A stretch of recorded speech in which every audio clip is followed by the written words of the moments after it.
এই ভিডিওতে শুরু থেকে নোটিস করবে আমি কিন্তু বরাবরই বিড়বিড় করে যাচ্ছি। এটা আর কিছু নয়, আরও সোনাকে কৃষ্ণ নাম শোনানো হচ্ছে। বাই দ্য ওয়ে, আমি কিন্তু ওকে ট্রাই করেছিলাম ইউটিউব থেকে গান শোনানোর, কিন্তু তাতে কোনো লাভ হয়নি। ওর জোরে জোরে কৃষ্ণ নাম আমার অথবা মায়ের গলারই পছন্দ।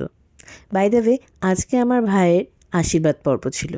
যাওয়ার কথা ছিল সকাল 11টা, কিন্তু সেখানে আমি পৌঁছেছি দুপুর 3টের সময়। ফোন এসেছিল অনেকবার, কিন্তু সেখানে যেতে পারিনি, কারণ আগের দিনই আরুকে আমরা ভ্যাকসিন দিয়ে এনেছিলাম, আর সেই জন্যই ও ব্যথাতে জ্বরে খুব আনকমফোর্টেবল ছিল। এই অবস্থায় তো আমি তাড়াহুড়ো করে যেতে পারি না। যখন ও কমফোর্ট জোনে যায় তখন আমি ওকে পাশে বসিয়ে থেকে সুন্দর করে সেজে নিই। নিজেই সুন্দর বললাম, কারণ অনেক দিন পরে এত ভালোভাবে সময় পেয়েছিলাম নিজের জন্য। সাজুগুজোটা মন ভরে করলাম।